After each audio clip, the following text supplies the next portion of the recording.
You can hear me? Yes, you can. Excellent. Okay, great. Well, good to see all you fine people here today. So I want to start with a little convention that I usually have at the start of these kinds of talks. I just want to know what kind of technology choices that you people in the audience are making. How many of you, can you put your hands up, are using some kind of single-page application technology today? Angular, React, Vue? Okay, like 80 odd, 90 maybe % people. Okay, that's quite reasonable. That's why you're hearing this talk. Okay, and so specifically, how many of you are using Angular? That's 60% maybe. How many are using React? Probably the other 30% pretty much. Anyone here use Knockout? Yeah, okay, about 20% of people. Excellent. Okay, brilliant. So let me quickly introduce myself. My name is Steve, and I work at Microsoft, and I'm on the ASP.NET team.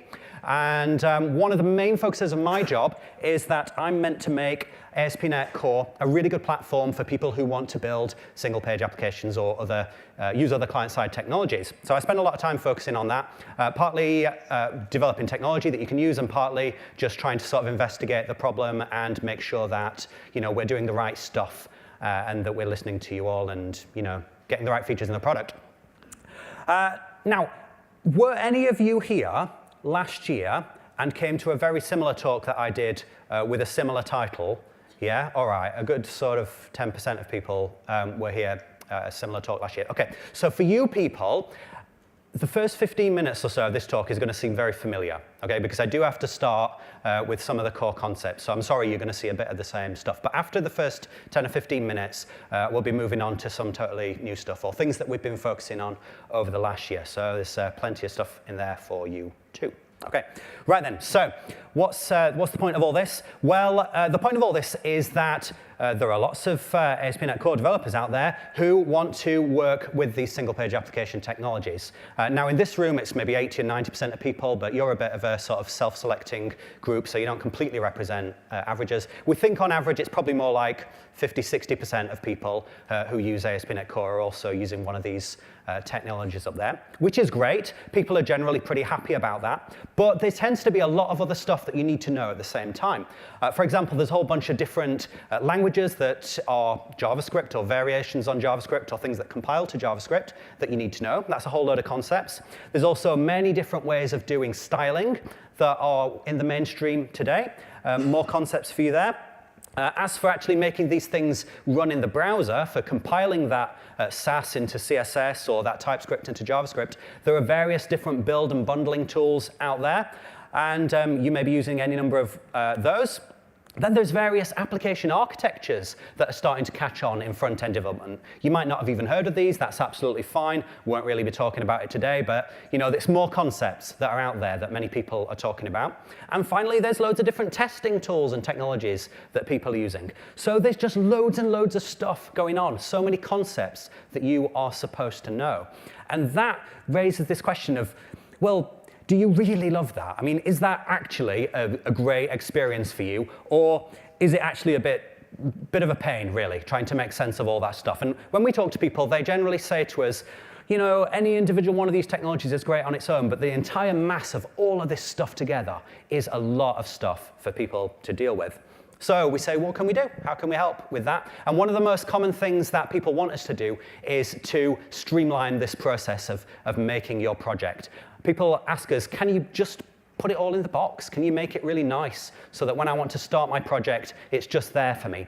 So that is a major thing that I've been focusing on over the last year, and I'll be talking to you about some project templates in this talk. That'll be the first sort of 20 minutes or so of this talk. So we've got project templates for the top 6 single-page application frameworks that are out there at the moment. And the idea with these is to give you a really streamlined and productive start when you want to build a new client-side application with ASP.NET Core. To actually get these and use them, you have been able to do this using the command line with .NET New for about 12 months now. But the cool thing that has changed recently with the launch of .NET Core 2.0 SDK, the top 3 of those templates are now in the box with Visual Studio as well, so you don't have to install anything special. You just go File New in VS, and you get your projects right there. Now, that's good. Some of you, I'm sure, in the audience are thinking, well, that's all very well, but I don't really want to use your project templates. I want to build my own cool thing from scratch and do all kinds of remarkable and advanced things. So yeah, we've tried to allow for that use case as well. That's quite important. As we've designed this stuff, we've made sure it's very straightforward to be able to get at the internal technologies there. So everything that the project templates use to accomplish the magic that I'll show you exists in the form of a bunch of NuGet and npm packages, which you can use in a standalone way if you're building your own custom kind of project structure. All right. Right then, so how are we going to spend the next 55 minutes of our lives? We are going to look at a few different things. I want to start by focusing on this most common scenario of simply trying to get productive building your own single-page application with a few different technologies. Then after that, I want to move on to focus on Webpack a little bit. Webpack is quite important to a lot of the stuff that I'll be talking to you about, and a lot of people either don't really know what it is, or they've got misconceptions, or they find it intimidating or something, and I want to try and break that down a little bit and make sure that you really know what this Webpack thing is all about and how you can customize it and extend it in your own kinds of ways. And then finally, for the more advanced people in the audience, I want to look at one of the underlying technologies and show you some funky things that we can do with that, but we'll get to that in due course. Okay, so what topics do we have for this first section, building your single-page application? Well, we will start, not surprisingly, with getting started. So let's say that you want to create for yourself a new single-page application with ASP.NET Core as the server-side technology. Well, like I just said, you can use Visual Studio to do that now as of the .NET Core 2.0 SDK. So if you're on Windows and you're using VS, then this is quite nice. But it's not the only way of doing it. Anyway, let's create a new project, or I'll pretend I'm going to. I'm going to create a new ASP.NET Core web application. I'll hit OK.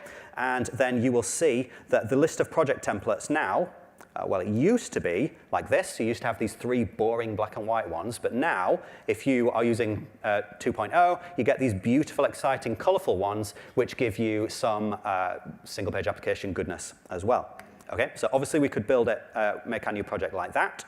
But people who are not on Windows, are not using VS, are not left out. You can also do the same thing with the command line. So if you are on the command line and you run .NET New, then that's going to list all these many, many project templates, but that's too many to make sense of. So I'm going to just list the single-page application ones, and we will see that we have 3 built into the SDK like that by default without having to install anything special. Okay, so that's 3, that's good, but there are a few more as well that we're releasing out of band, and that is in a separate package that you can install. And the way to install the extra project templates is the same that it's been for a little bit. We can say .NET New, I want to install, let's say, Microsoft.ASP.NET Core.SPA templates, and then you have to say which version of it you want, and you would do : :*, which is this utterly crazy syntax to mean the latest version that there is. Okay, and that would install it if you had an internet connection, which I am not relying on. So I am going to install it from a local file that I've already got, but it's exactly the same effect. And now if I run .NET New SPA again, you'll see that we've got more templates. Now we've also got Aurelia, Knockout, and Vue in addition to those other ones. Very good. Let's have a go at creating one, shall we? I'm going to create a Vue.js application right now. So let's make a new site, and I'll call it My Super App, because I like that sort of name. And we'll go into that directory, and then I will run .NET New Vue. And that will create a project for us. Okay, so it's just restoring a little bit of .NET packages. It also tells you that you have to run npm install. That's an unfortunate limitation of the .NET New command line tool at the moment. We can't make that automated, so it tells you with its massive capital letters, do remember to do that. If you do it inside Visual Studio, it does do that for you automatically. Okay, so what has that done? It's added a load of files onto disk. It's a bit difficult to make sense of it like this, so let's switch into an IDE. I'm going to go over here. I've already got a Vue application which I created in exactly the same way, and here it is in VS Code. Okay, what have we got in there then? Well, if you are familiar with ASP.NET MVC, then you will recognize most of this stuff. We've got loads of typical MVC stuff, like we've got controllers here, we've got views and that sort of thing. And the main thing that's different is that we've also got this client app directory. And this is where all the Vue.js application stuff is, various different components. All right.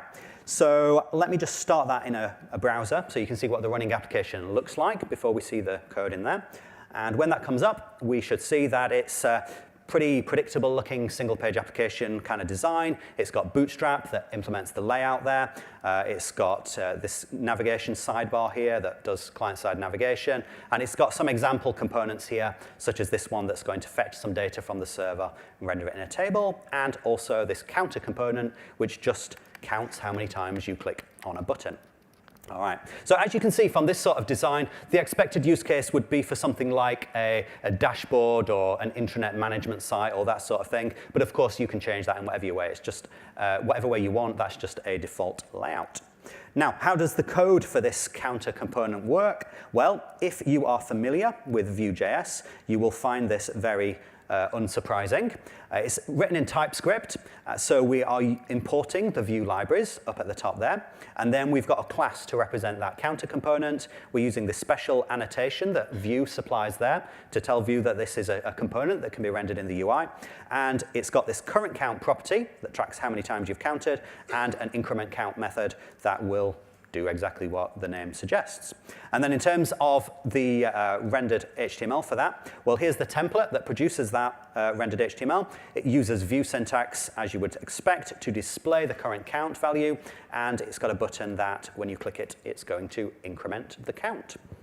Okay, pretty straightforward and predictable stuff there. Okay, so that is getting started in the most basic kind of way with either VS or with the .NET New command line. Right, now, what I want to focus on for the next sort of 15 or 20 minutes is some of the features that are in these project templates. Because you might well be thinking, what is the point of this anyway? Because I could have just created my own new MVC application, then I could have put Vue into it or Angular or whatever I wanted. Why would I need to use a special template? Well, the answer to that is that if you want to have a modern and productive and streamlined development experience and you want your application to perform really well in production, there's quite a lot of stuff that you have to do and set up to make that work well. And that's what the template is providing for you. It's providing quite a lot of features that give you a good dev experience and ensure your application performs well in production. So those are the features that I'm going to show you now. And the first one of these features is a feature that we get from Webpack, and it's called hot module replacement. Okay, let me just quickly show you what that means then. So let's just look at this code and think for a second about how that's going to get executed inside the browser. Well, we've got a TypeScript file. Obviously, the browser doesn't understand TypeScript natively. And we've got this series of little view.html files, all separate little files. Again, this is not a concept that the browser understands natively. So for this thing to run, obviously, the application has to be built in some way. It has to be compiled and structured into something that the browser can understand. And so there's a compilation process. And if we left it at that and didn't do anything else to help, then every single time you made a change to your application code, you would have to then remember to manually compile it and then reload in the browser. And that is a real waste of your time. You could be doing better stuff than thinking about boring menial tasks like that. And that's what the hot module replacement feature deals with. It simply watches for any changes that you make to your code, and it immediately recompiles your application, and it pushes the changed application into the browser straight away without even having to reload the page. For example, let's say I change this file here. I'll change it to super counter, and then when I press Control S here, you see that the browser is immediately updated in the background. And it's not just HTML stuff that I can change. I can also change code. Let's say I want to change this current count. So instead of going up in ones, it's going to go up in tens instead. Then when I come over here and I click this button, you can see that it is going up in tens. And it only takes a fraction of a second for the compilation to go through, because we keep a running instance of Webpack in the background that is able to do a very fast incremental build whenever it sees an individual module change. And like I said, it doesn't even have to reload the page inside the browser, which partly is good because it makes it faster, but also it's good because it means that if you're doing something else, like you've got a form that's half filled in, or you've got a debugging session in process or something like that, we don't have to lose any of that state. We can just push the updated code straight into the browser without having to refresh anything. Okay, so that is the hot module replacement feature. Now, next, I'm going to move on to show you a bunch of performance-specific features. But before I do that, I want to switch over away from this Vue project to an Angular project instead. So we've seen Vue, and we've been editing it using VS Code. I now want to do an Angular project in Visual Studio. The reason for that is a couple of these features I'm going to show you are specific to the Angular template, so that's kind of important. And the other reason for that is just for the sake of variety. We've seen it in VS Code. Let's see that the experience is just the same in VS and that everything works the same in both of them. All right, this is the Angular project template, and as you can see, it looks and behaves exactly the same as the Vue one, and the project layout is, again, the same as we had before. We've got your usual MVC stuff, and we've got client app, and then all the Angular-related junk in there. Very good. OK. First of these performance-centric features that I want to show to you is a feature called prerendering, or server-side prerendering, to give it a more elaborate name. And the idea with that is that we can take your Angular components or your React components, and normally they only run on the client. They're client-side code, they run on the client, that's what you'd expect. But wouldn't it be cool if we could also run them on the server? If the server could execute your Angular and your React components, then we could send the pre-rendered HTML for the user interface down to the browser, and it could be displayed before it even has to fetch and run any JavaScript. Now, as for how that's beneficial, it's all about performance. It's about, well, perceived performance at least. It gets your user interface into the user's face very quickly, much faster than you would do otherwise. So to demonstrate that, I'm going to show you how long this thing takes to load normally. Okay. Now, when you create an Angular application by default, we have server-side pre-rendering turned on for you automatically. In order for me to be able to demonstrate what effect that has, I've turned it off in this application, just so that you can see what happens if you don't have it on, and then I'll show you what difference it makes when I do turn it on. So I'm in the Angular application now, and I'm going to hit reload, and I'm going to keep doing that a few times. And you'll see every time I do hit reload, we get this word loading that appears in the top corner, and it takes about 1 second or something to come up. And you might think, well, that's fine. That's not a big deal. It takes 1 second. I think my users can afford to wait 1 second for this thing to load. But in the real world, it's probably going to take quite a lot longer than that. Because in the real world, people are not loading your website from localhost. They're loading it over the internet, possibly over a mobile connection. And also, many of them are probably not using very fast laptops. They might be using a slow mobile device as well. So in the real world, it might take a lot longer to load. And to try and get a sense of that, let's throttle the browser down to 3G network speed. And I'm going to take the CPU down by a factor of 10, just so that we can see what effect that has as well. Now, how long does this take to load now in a more real-world kind of condition? I'm going to start it now, and we're waiting. Oh, we got the word loading. That's good. But we are still waiting, and still waiting. And I am hoping that it does finish soon, quite soon. OK, there we go. Finally, it came up. All right, that took about 10 seconds, and that is quite a realistic estimate of how long this sort of thing is going to take, or it would do if you didn't have server-side pre-rendering and you shipped it in development mode like this thing is running right now. So 10 seconds is obviously much too long. What can we do to make this thing load faster? Well, this is where server-side pre-rendering comes in as one of the first features. And I am going to turn that on for us right now. So I'm going to turn off the throttling for 1 second. I'll explain why in a minute.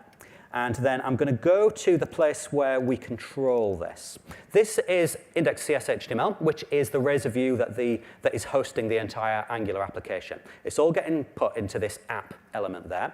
And if we want server-side pre-rendering on, which we do have by default when you create your project, we would have this. ASP.NET, I want you to pre-render this module called main-server. And what's inside there is a bit of bootstrapping code that knows how to run your Angular application on the server. So I'll hit save on that, and I'll come back and reload. And I'm just waiting for the application to restart there. And now it has restarted. Let's get a sense of how fast it runs when I throttle it in exactly the same way as before. I'm going to go back to a blank page, and then I'm going to start it loading now.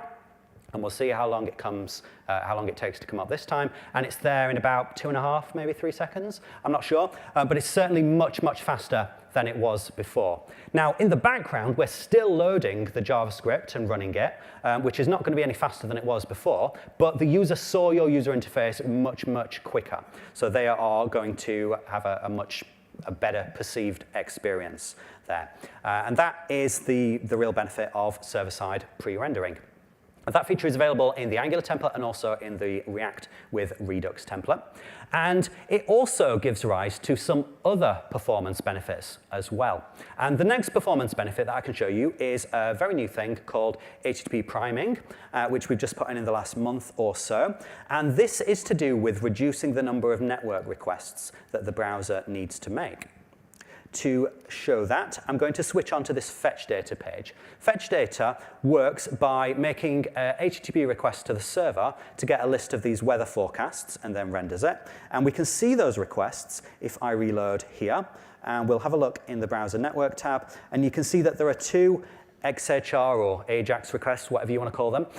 We can ignore this Webpack one. That's just a development time feature. The one that I'm interested in now is this one that's requesting API/sample data/weather forecasts. And that is returning this JSON data with all of the weather forecasts in it.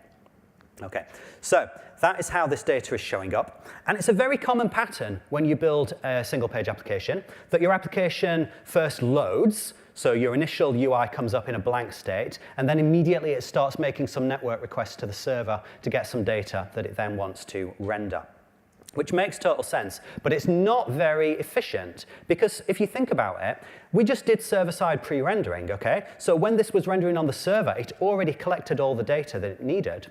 And then it sent that down in the form of HTML. So when we run on the client, why should we be fetching the same data again a second time? That seems kind of wasteful. Couldn't we use the server-side pre-rendering in some way to capture all the data that's needed for the initial page load and then somehow bundle that up so that the client-side code could use it without having to make extra network requests?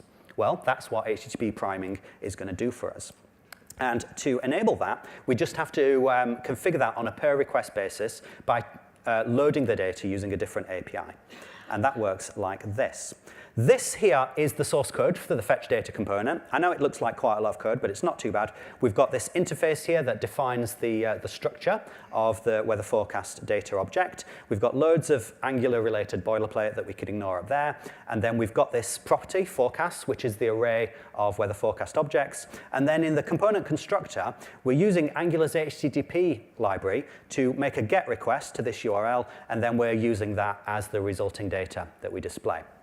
Okay. Now, if we want to use HTTP priming, then instead of using Angular's HTTP library directly, we can use HTTP with state transfer. Now, what that is a very, very simple wrapper around Angular's HTTP library. So it's compatible in every way with everything that Angular HTTP does. It's just layering on a small extra feature, which is that when it runs on the server, it captures the content, transfers that to the client, and then when it first loads on the client, it can reuse the same data without having to refetch it. So I'm going to use that now as the HTTP library that I'm making the call through. And I'll save that, come back over here, and then I'm going to hit reload again. And we should see in the list of network requests, we've gone down. We were doing 7 requests before. We've now gone down to doing 6 requests. And you can see that there is no more request to the weather forecast endpoint on the server because we've been able to pick up that data automatically. And if you're wondering how that state is actually transferred to the client, well, you can just look at the HTML source, and you will see that after all the pre-rendered content here, down at the very bottom, we've got this big blob of hard-to-read stuff, which provides information about the initial page load. And it's telling the client-side code, when you make your first request to this URL, here is a response that you can use in place of what the server would have returned to you. Okay. There are various ways you can then control whether that data is reused if the user navigates around and comes back, or whether you want it to fetch new content or whatever. You can control that in various ways. But there we go. That's the basics of HTTP priming. Okay. Now, next feature, ahead-of-time compilation and publishing. What on earth is all that? Well, you can probably guess what the publishing stuff is about. This application that I'm running right now is running in development mode, which is not designed for runtime performance. It's designed for convenience for you as a developer. And the runtime performance is not awesome.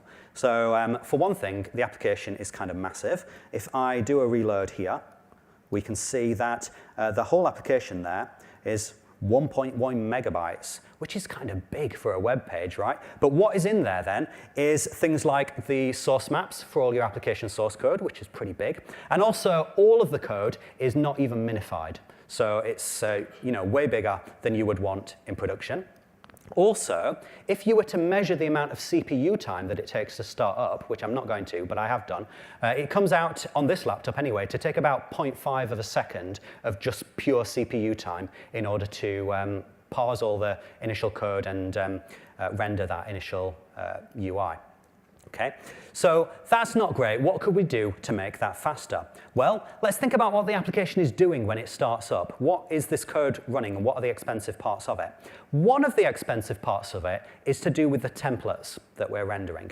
Now, I just want to show you what form these templates are when they get to the browser. So to do that, I'm going to copy a bit of a string from here. And I'm going to go to the Sources tab, and I'm going to search for that string, and we will find it here in one of the compiled JavaScript bundles. Let's have a look. Let's make this a bit bigger. No, let's not. OK, so you can see, if your eyesight is adequate, that this is how the template shows up as far as the browser is concerned. It's a big string, and inside that string are all the Angular directives that are needed to make that template actually do something useful. Okay, now that might seem reasonable. Obviously, the client-side code needs to have access to that template, and it needs to know what all the directives are and such in it. But what's not really great is the fact that it's arriving in the form of this string. Because in order for Angular to execute that, it has to compile it into something that can be executed, or at least has to parse it into some sort of structure that it can do something meaningful with. And it does, in fact, go through a sort of compilation process there. And that's a very CPU-intensive business that it's doing. And also it comes with the drawback that because this string can't be statically analyzed during compilation, we've no idea which APIs that you might be invoking from it. So there's no possible way that we could strip out any code that you're not using because you might be using anything. We can't interpret that string in any meaningful way. So we just have to send the entire application down, and then the browser has to do this client-side compilation process. So this is a problem that ahead-of-time compilation fixes. Instead of sending the template to the browser as a string, it's going to compile it at build time, and then we'll send it in a different format. Okay. Now, if you want to build your application for production, you can do so in a couple of ways. One of the ways you could do it is using Visual Studio. You can go to its publish UI like that and follow through one of these wizards, and that will do it for you. The other way you can do it is on the command line. So you can run let's see, my Angular app. You can run .NET publish configuration release like that, and that's also going to produce a production build of your application. But it takes about 2 minutes, so I'm not going to wait for that. I've already got a published version of this application running locally on my machine, and I can bring that up for you. It's on port 80 like that. So when that runs, it will come up and it will look exactly the same as before, but this is now in production mode. So how is it different? Well, let's compare the size. Remember, it was 1.1 megabytes before. It's now gone down to 410 kilobytes. Okay, so it's still a substantial application, but it's a major improvement. The main gains there come from the fact that we're not shipping source maps and it's all fully minified in the way you'd expect. But also, the templates are now pre-compiled. And if we want to see what effect that has, let's do the same thing I did before. Let's find how this looks as far as the browser is concerned at runtime. So I'm going to search for that string one more time, and we find it here. Now, this is kind of hard to make any sense of, because what we've got now is the template's been split up into all kinds of strings and API calls and such. So you can see that that line of text here is now a JavaScript string, and it's mixed in with all this crazy looking code, which represents the actual compiled template that Angular can just run immediately on the client without going through any sort of parsing or compilation process. Okay, so that's good, but how much difference does this stuff make? Well, I've tried to measure it a little bit.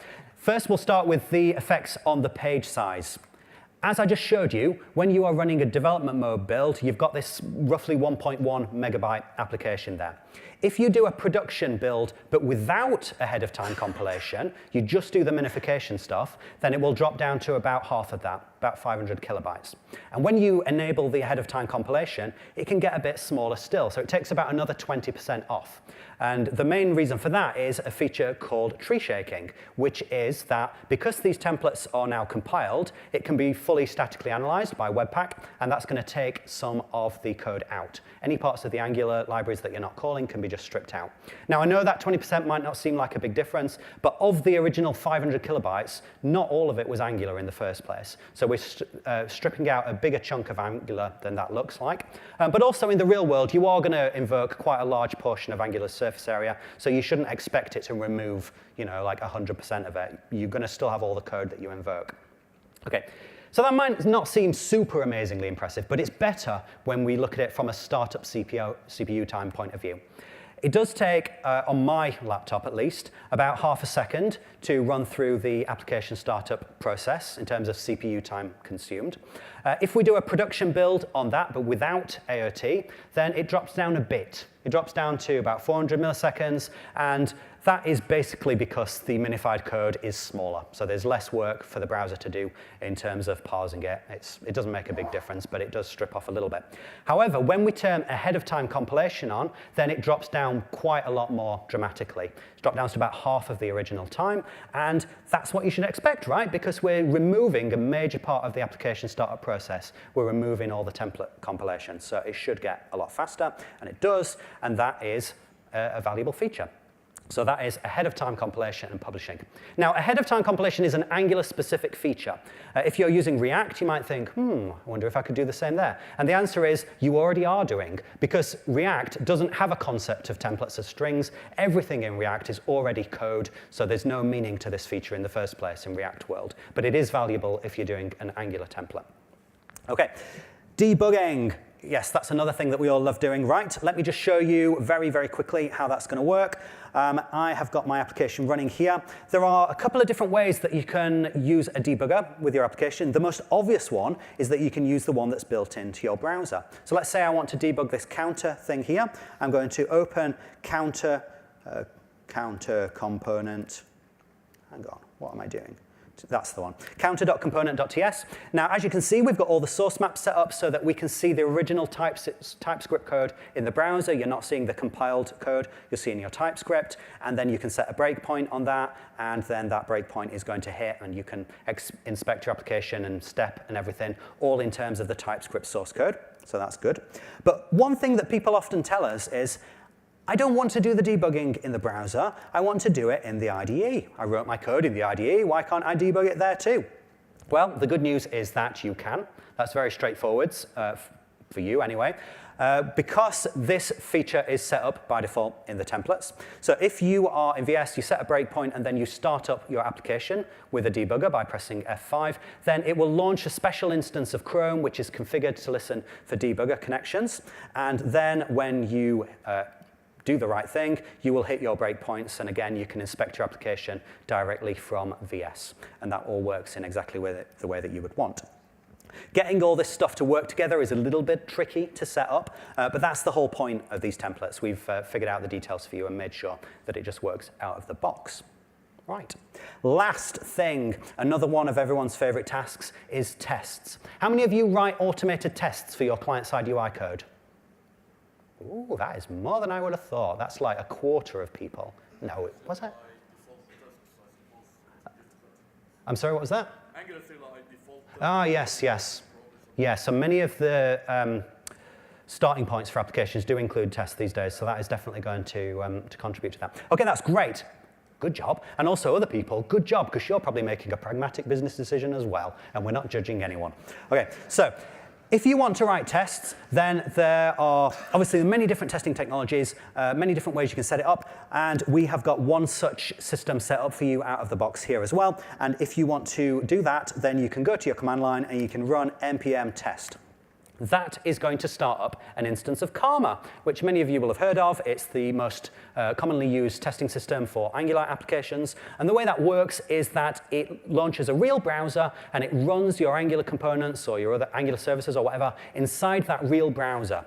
We're not seeing the UI because we don't need to see the UI. It's pushing the tests into the browser over a WebSocket connection, executing them there, and then getting the results out very quickly. So we can see that it ran our tests, and it's executed 2 of them, and they both passed. You're probably thinking, what 2 tests did it actually run? I don't remember writing 2 tests. Well, let me show you. We've got 2 tests set up by default, just as an example, and they are tests for the counter component. And they are written with Chai, the assertion framework, and Karma that actually runs the tests there. And what it does in this case is we've got a set of specifications for the counter component. And what it does is before each of the tests, it's going to create an instance of that counter component and then do 2 specifications. The first one, it should display a title. And the way that works is we will do a little query over the DOM to find the H1 element that's been rendered by that component. And then we will check that the text in that equals a particular value. That makes sense. And the other one is verifying that the count feature actually works and that the count goes up when you click the button. And that works by finding the text element that is displaying this count and checking that the initial value is 0. And then it finds the increment button. It does a click on that increment button. It waits for Angular to do all its funky stuff in the background and update everything in the UI. And then it checks that the updated text content in that element is now 1, which is nice. Okay. Now, another thing that Karma does, which is pretty cool, it's kind of similar to the Webpack hot module replacement feature, is that it's watching you, always watching you, waiting until you do something. And then, as soon as it sees that you've changed your code, it jumps into life, and it's going to run all your tests again immediately, which is quite nice if you want to do your testing in a sort of test-first kind of way, if you want to do like test-driven type development. Let me show you a little example of that. Let's say we want to add a new feature to our application. We've already got this increment button on our counter. Oh, need to restart that. Okay, so we've already got the increment feature on our application. Let's say that we want to also implement a decrement feature because who knows, maybe you incremented the counter too far and then you need to undo your terrible mistake and go back to a lower number. Okay, so I can increment and I want to decrement as well. But I want to do this in a test-first kind of way. So I'm going to start by writing some tests. Okay, let's say that we also want to test decrement. Now, like any high-quality developer, the way that we're going to write some tests is by copying an existing test, pasting it, and then making a very small or the smallest modification we can get away with. So we're going to change this to a decrement button, and we're going to say we expect it to have a CSS class of dec, and we'll find that. And then we're going to click on this decrement button. We'll wait for Angular to do its stuff, and then we will check that the count goes back down from 1 to 0. Right, I haven't saved that yet, and before I do save it, let me just rearrange my windows slightly so that we can see what's going on in Karma world as well. Let's make this go down to the bottom of the screen. Okay, so we can now hit save in VS, and when we do hit save, you'll see that Karma jumps in and it says, right, you did something, I ran your tests again, we executed 2 of 2, but oh no, one of them failed now. And you think, okay, why did my test fail? And you look through the list of errors and you see, cannot read property click of null. Which makes sense because we are trying to click this decrement button and that button does not exist. So that's not going to work. Let's go and add the decrement button to our view, to our template there. So I'm going to copy, again, the increment button. I'm going to change its class to dec, and we will invoke a method called decrement counter, and we'll change the text on it to decrement. And I'll hit save one more time, and we'll see the test run again, and oh dear, it still failed. Why did it fail? Well, if we check the errors, we'll find out it's because this method decrement counter does not exist. So we will go into our code and yet again do more copy-paste, and we will change this to decrement counter, and we will make that count go down by 1. Now I hit save again, and this time, hooray, executed 2 of 2, success. So we've done our new feature, and we proved it with tests. Okay. And in fact, in the background, hot module replacement has been watching us all this time and updating stuff in the background. So without even reloading, we've already got our new decrement button, and we know it's going to work, right? We've got a test that proves it. Tests don't lie, so we knew that was going to work, but I'm just checking it manually to be sure. Okay. Right. That is tests, and that is all the functionality that I want to show you in these project templates. But now I want to talk a little bit about Webpack, because Webpack is really central to a lot of the functionality that I've been showing you today, but quite a few people are not totally sure of it. More shows of hands, please. How many people are using Webpack in some way today? Ooh, that's good. We're probably on like 60% now. Okay, that's probably like more than a doubling of the proportion over the last year, so excellent. Okay, now what I'm going to show you now is a bit of the Webpack. For anyone who's not familiar with Webpack, I want to walk you through what this thing is actually doing and how it differs from a different client-side build system like Grunt or Gulp. Because Webpack is often thought of as being in that family with Grunt and Gulp, but it is not. It is a different kind of thing. It's fundamentally trying to do stuff in a totally different way. And I think it's important that you understand what that is. And based on that understanding, we will then be able to look at extending that build system to do something useful for us. Okay. To understand what Webpack is doing, I think we shall start by looking at the Webpack configuration file. So I'm going to open up that right now. And the first thing you will think, if you've never seen that sort of thing before, is, oh my goodness, this is hideous. What on earth is all that stuff? We've got 84 lines of just mysterious garbage, and I don't know what any of that stuff is. Well, that would be a very reasonable thing to think the first time you see this. Webpack configs are never elegant, but they are very powerful. And in order to understand it, I want you to just remember three key concepts. All right? I'm going to walk you through it in a minute, but the three concepts that you need to burn into your brain are, number one, that your Webpack config has an entry point. In this case, the Webpack entry point is a file called boot.browser.ts. I'll explain what that is used for in a minute, but that's fact one. Fact number two is that we've got some rules, and each one of those rules tells Webpack what to do with a particular type of file. And finally, fact three, we've got some plugins, and as for what they do, I'll tell you in a minute. Okay, three facts, we've got an entry point, we've got rules, and we've got plugins. What does all that do for us then? Okay, this is what Webpack is doing. When it runs, it starts with your entry point, which in our case was a TypeScript file. And Webpack itself does not have any native understanding of TypeScript, so in order to use it, we used to use a TypeScript loader, which is something that you can get from NPM.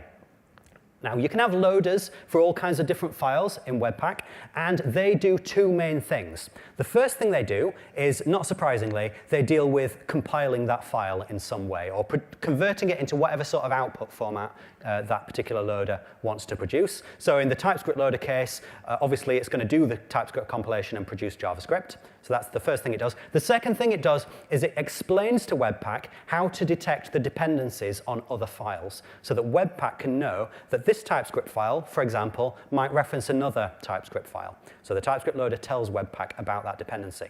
And then maybe your other TypeScript file references some more TypeScript files, and they reference some more, and you end up with this big dependency graph of TypeScript stuff. But that's not all, because your TypeScript files might also reference something else, like a JavaScript file. And that's what we've been doing all along so far. When we reference Angular, for example, Angular is shipped as a NPM package, which contains JavaScript files, and that's what these TypeScript files are referencing.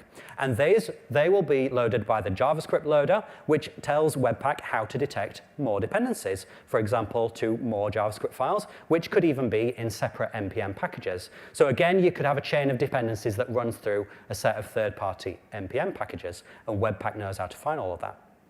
But it's not just code. It might seem surprising, but you could even have a dependency from a TypeScript file on something like an HTML file. For example, if you have got an Angular component which references an HTML file as one of its templates. And again, Webpack does not understand that natively, but you've got a loader that tells Webpack what to do with that and how to detect the fact that maybe it depends on a CSS file, which could be loaded with the CSS loader. Maybe it depends on another CSS file through an import statement. And maybe the other CSS file references an image or more images. And there are various different ways that you can tell Webpack to load and do useful things with images, depending on exactly how you want them to be bundled and output. And if you are totally mad, you could even go further and create your own completely custom type of file. And as long as you implement a corresponding loader for it that tells Webpack how to detect those dependencies and what sort of output format you want, then all of that stuff is going to work as well. So this is one of the core differences between Webpack and something like Grunt or Gulp, is that it's not just processing all the files in a directory, it specifically understands all of the dependencies among your files, and that allows it to do some pretty cool stuff. So what does it do with this big graph of information about all the structure of your project? Well, it takes all that and it makes it available to all of your plugins. And the plugins can process that graph of information in whatever they want. And for example, they might do stuff like, they might say, well, after the thing has been compiled, I'm going to transform the code. If it looks like JavaScript, I'm going to minify it. Or maybe they're going to change the structure of the graph altogether so that they inject things like lazy load, I don't know what that would be, but lazy loading. And that would mean that when the user goes to a different part of your application, then a certain bundle could be loaded on demand. So plugins can do whatever they want, and after they've finished doing their stuff, then Webpack can emit the resulting files to disk according to however you have configured that. Okay, that seem reasonable? I know it doesn't explain the config syntax, but you at least understand conceptually what Webpack is trying to do with your stuff. Okay, so that's conceptually what Webpack is doing. And now you know that, it's not completely crazy to imagine that you could even edit that Webpack config yourself in order to change the build pipeline and do something new. Let me give you a little example of that. Let's imagine that you have implemented this counter feature. And you've got your increment and you've got your decrement and you're very, very proud of it indeed. And you call a meeting with your board of directors and you say, look at this awesome feature that I've implemented. It's going to be huge. Customers are going to love it. And they say, yes, it's brilliant. We love it too. We're going to do a massive ad campaign. We're going to make billions from this counter thing. But there's just one little problem. The little problem is we don't really like the graphic design of it very much. It looks like it's been designed by a developer. We're not really into that sort of thing. We need to make this thing look funky. So we're going to go and hire the most expensive graphic designer we can, and they are going to give you an amazing design that you're going to plug in. And so this graphic designer comes along, and they look at it and they say, hey, I've made this amazing design for you. It's going to be awesome. People are going to love it. I'll send you the design. It's a Sass file. And you think, ah, yeah, Sass. I've heard of that. That's, what's that thing? That's like some sort of styling thing, isn't it? Yeah, I'll pretend I know what that is, and they'll send you the Sass file, and you'll go, right, what am I going to do with this thing now? I need to somehow get this Sass file to work inside my Angular application. So let's add a Sass file in here. I'm going to add a new item, and I'm going to call it styles.sass, right? And then I'm going to put in this amazing design that we've got at great expense. And it's going to work like this. I'm going to define a variable called myCol, and that's going to take the value red. And then I'm going to say all the elements are going to have color myCol. Okay? That's my design. It's going to be great. People are going to love it. All right? But how are we going to make this work? How are we going to make it apply to the counter? Well, we'll go into the counter code. And if you know Angular, then you will know that the way to apply a style is to use this style URLs thing here. And so I'm going to say the styles that we're applying to this component here are styles.sass. All right, now, I haven't saved that yet, but when I do hit save and go back to the browser, we'll see the hot module replacement kicks in and it says, oh no, this is not going to work. You're trying to load a Sass file and I don't know what that is. You may need an appropriate loader to handle this file type. Okay, so our list of rules does not include Sass, and Webpack does not know what to do with it. So you think, all right, somehow I need to make Webpack understand Sass. How do I do that? And obviously the way you're going to do that is you're going to go to Google and you're going to type in Webpack, Sass, like that. And what Google is going to tell you is that you need to install the Sass loader. And so you will go to the command line or use some IDE or something like that, and you will type in npm install save Sass loader. And that's going to fetch and make the Sass loader available to anything that wants it in your application. And then you can go to your Webpack config, and you can go to the list of rules, and you can say, OK, I'm doing something that looks quite similar to CSS, so let's start by copying that. And we will make a slight modification for Sass. And it's going to do all the same stuff that we do for CSS, except I'm also going to chain an extra loader onto it called Sass loader. Now, Webpack loaders can be chained, as I've just hinted. Each Webpack loader is only responsible for one thing. The Sass loader is only responsible for converting Sass syntax into CSS. So once you've got it in the form of CSS, you would then want to push it through the CSS loader so that Webpack can detect the dependencies on other CSS files or other Sass files. And then finally, in this case, we're also pushing it through this strange thing called toString loader. That's an Angular-specific thing, because Angular, when it gets your styles, it does not want them in the form of a file. It wants them in the form of a big string, and that's what the toString loader is. Just going to convert that into a big string for use in the application. All right, so I'll save that, and I'm going to restart my application to pick up the updated Webpack config. And this time, hopefully, instead of getting the you may need an appropriate, oh, we've got an error. Okay, did I not save that? Let's just restart that one more time. This time, instead of getting the error about you may need an appropriate loader, hopefully our styles will actually be applied. So I go to counter, and we can see it's worked. It's great. It's all turned red, and that's going to be great. The other cool thing about Webpack and the way these features work is that they all compose together very nicely. So even though Sass doesn't know anything about hot module reloading, I can use the two things together. So if I go to make a small change to my Sass file, let's say I change it from red to green, then when I press save, then in the browser we'll see it changes to green straight away. And it's not just green, it even works with other colors too, like purple, for example, just as an example. All right, so we've got Sass added into our application, and that worked very nicely. Okay, that's extending our build system. Right, I now want to move on to the final part of the talk, where we go behind the scenes a little bit and think about how this stuff actually is working internally and what you could do if you wanted to use some of this infrastructure to do some cool and advanced stuff on your own. And this is where we bring up the concept of node services. So, at various points during this talk, I have been using features that rely on being able to execute JavaScript on the server. For example, the server-side pre-rendering, your components are obviously JavaScript things. Well, they might start as TypeScript, but it's JavaScript at runtime. And so to run that on the server, we need to be executing JavaScript on the server. Similarly, Webpack itself is all made of JavaScript. So in order to be able to do that stuff and wire ASP.NET into Webpack pipeline, it's been very useful to be able to run JavaScript on the server side too. But how can we run JavaScript on the server when we've got a .NET backend? Well, that's where node services come in. And in fact, the application architecture looks a little bit like this. You've got your application that's been generated by one of these templates or that you've made yourself. And that is relying on a NuGet package called sparse services.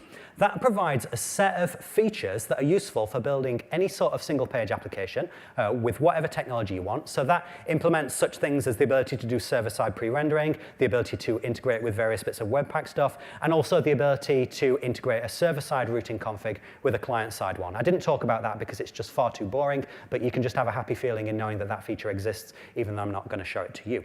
All right, now how does this work? How is sparse services going to be able to run JavaScript on the server? Well, this depends on yet another NuGet package called node services. That doesn't know or care about single-page applications. All that cares about is the ability to run JavaScript on the server. And as for how that works, you can probably guess from the name, it works by using Node.js. So node services knows how to create a hidden instance of Node.js whenever it needs to, and it knows how to do very fast remote procedure calls into it, how to structure all the requests and get the responses back out. It knows how to do all kinds of fiddly annoying stuff like dealing with errors that might occur. It knows how to do process lifetime management, so if stuff crashes, it knows how to bring it back up. That kind of stuff that you don't want to deal with, it just encapsulates all that so you can simply use JavaScript directly in the middle of your ASP.NET application on the server if you want to, okay? But why would you want to do that? I've given you some examples of why it's useful for doing server-side pre-rendering and Webpack, but are there any other scenarios when you would ever want to use JavaScript? Well, you might think, no, I do not want to use JavaScript because I've got C# and that's a perfectly competent language. Why would I want to complicate my life by introducing JavaScript as well? Well, the answer to that is NPM. NPM, Node Package Manager, is the largest collection of open source packages in the world. There are millions, well, not literally, there are a very large number of packages that implement everything you've ever thought of. Everything you've ever thought of, in fact, implemented in 15 different ways. And you can have fun picking out which one of those is still going to be maintained in 1 year. Okay? Assuming that you're able to do that, you will be able to use whatever NPM packages you want in your application. And I want to give you an example of that now. So I'm going to switch over to another application. This will be our final demo application. This is not a single-page application. This is just a regular bog standard. Is that an expression, by the way, over here? Bog standard? Yeah? OK, good, good. Right, it's a bog standard ASP.NET application, not a single-page application. And I want to implement a bit of funky stuff to do with image recognition. All right? This is the problem I want to solve. I want to be able to implement a feature where users can identify things. Because because people have got lots of objects in their life, right? And they don't know what many of these objects are. So wouldn't it be cool if they could hold the object up to their webcam, and then the computer could just say, here's what that thing is. For example, they could hold up maybe their hand, and we can click on what is this, and it will say, it's not implemented yet. OK, so the client-side code has sent that picture to the server, and the client is expecting the server to respond with some JSON describing the object. But the server is not responding with JSON yet. It's responding with this silly string here. Okay? So I want to put an implementation of this in place. But to make it a little easier for us to see what's going on, I've also got this test page here. And that just allows me to select a predefined image and then upload it in the same way. And we can see directly what this response from the server is, which in this case is that little string. So why is the server responding with that string and not with a useful JSON object? Well, if we look at the code, it will all become clear. This is the MVC action that we're running in this case. We're passing the image to the server as a base64 encoded string, and we're supposed to return JSON, but we're not. We're just returning this string here. Okay, so I want to put in an actual implementation of this now. And I'm sure it won't come as a surprise to you to hear that in order to do this image recognition, I want to use some neural network deep learning type thing. And if you want to do that, well, there are a few neural network libraries available for ASP.NET Core, but not very many. It's still kind of early days there. Whereas in NPM, there are dozens of the things, not just loads of neural network libraries, but also even things like pre-trained models that you can use for stuff like image recognition. So that's what I want to do right now. I want to invoke an NPM module. So in order to do that, I need to be invoking JavaScript. To invoke JavaScript, the way I can do it using node services works like this. First, I'm going to say, from the list of services that are registered, I want to get an instance of inode services. Okay? And then when I've got that, I can invoke some JavaScript using it. I can say node services, please invoke, and it's going to be able to invoke some JavaScript code. And in fact, what I want to do is this. I'm going to say, all right then, node services, I want you to invoke asynchronously some JavaScript that's in a file called recognize.js. And I'm going to pass you the image as this base64 encoded string, and you should return the result to me as a JSON string object. And then, instead of returning this message, I'm going to return that result back to the client. Now, this is all asynchronous. I'm awaiting it here. In order to make this compile, I also have to mark the method as async and say it returns a task of iAction result. Great. All right, so I'll save that. And then we will go and try that, shall we? I'll go back to the browser, and I'm going to go and I'm going to upload this same image one more time. And we'll see, does it run some JavaScript for us when the application starts back up? And the answer to that is no, it does not, because error, cannot find module, blah, blah, blah, blah, blah. Cannot find recognize.js. OK, that makes sense. We've told it to invoke recognize.js, but there is no such file. So let's create that right now. Add a new item, which will be a JavaScript file called recognize.js. OK, and then I can start putting some JavaScript code in there. And initially, what I'm going to do is just return a hello world kind of message. So I'm exporting this function here, and it's going to construct a message using JavaScript code, and then it's going to invoke this callback to send that back to ASP.NET. And I'm saying, there's no error. Here's the result. It's just this message. So I'll hit save on that, and I'll go back, and I'm going to send this one more time. And this time, hopefully, we will actually invoke some JavaScript now. OK, that's good. So we can now call JavaScript directly from the middle of our C# code. And it works nice, it's fast, it's robust. Great. So since we can now run arbitrary JavaScript in a real node environment, we can use arbitrary NPM packages to implement whatever functionality we want. And in this specific case, I want to use something called Keras.js. Keras is a fairly respected neural network and deep learning library. And in particular, I want to use it with a pre-trained model called SqueezeNet. SqueezeNet is trained in order to do object recognition. So I can take that and I can say, right, Keras, I want you to predict what is in this image that I've supplied by means of this base64 string. And assuming that succeeds, then I'm going to send a callback with a JSON representation of the result, saying what is in the image. And if there's an error, then we're going to pass that error back to ASP.NET as well. All right, so let's try this. I'll go back and I'm going to send this image one more time. So I'm going to send this image of the beer, and we'll start that, and it takes a moment for the application to come up, but when it does, hopefully, we'll get some actual results back, and we can see that with a 92% probability, this was a beer glass. Also, with a 2% probability was eggnog, whatever that is. I don't know. But anyway, that's cool. That now seems to actually work. So let's try this, shall we? Let's try it with the webcam. So I'm going to go, OK, what sort of objects could I recognize? Well, let's try one of these. Let's see if we can recognize something like that. So I'm going to hit, can you identify that? And we will say that it is, oh, it's a remote control or maybe a cellular telephone. OK, so that did actually work, which is nice. Now, I could really use a service like this, okay? There are many scenarios in my life where I could use this. For example, whenever I go to software conferences, I keep finding these very, very strange things in the hotel rooms, in the bathrooms specifically, and I do not know what they are or why they keep putting them there or why I'm supposed to want it. So, finally, I might be able to get an answer to this question, okay? What is this thing that I keep finding? It is a toilet tissue. Okay, that doesn't really answer my questions, but at least I've got a word for it now. I can follow up with someone else and find out what that is. And finally, let's try recognizing me, shall we? So Keras is trained on lots of pictures of objects and pictures of animals, but not on pictures of humans. So if I try to recognize myself, let's see what it thinks I am. I am. So. Does it look like I'm wearing a shower cap? I mean, I find that quite offensive, to be honest with you. All right. Anyway, so what's the point of all that? It's not specifically because I think that image recognition is a particularly important scenario, or that that's something that you necessarily should do. The point of it is that you can use arbitrary third-party NPM modules in the middle of your ASP.NET application using node services, and that creates a lot of opportunities for you to do all kinds of cool new stuff. All right, so that is all we are going to have time for in this talk. To summarize for you, we spent the first third of the talk talking about project templates, or rather the in-the-box streamlined experience and all the features that are available for that, how you can create that using either .NET New command line or Visual Studio. And then we got into some Webpack stuff, how you can configure that. Then we looked at the internals of how this stuff works, how you can use the underlying packages like SPA services and node services. And I hope that is useful to you in some way. So if you want to learn more, you can go to this GitHub repo. That's where you'll find all the code for everything I've shown you today. That is all the project templates are in there. All of the implementation of node services and SPA services and stuff is in there. So you can go and have a look at that, and you can post some issues and start telling us how you feel about it and how you're getting on with that.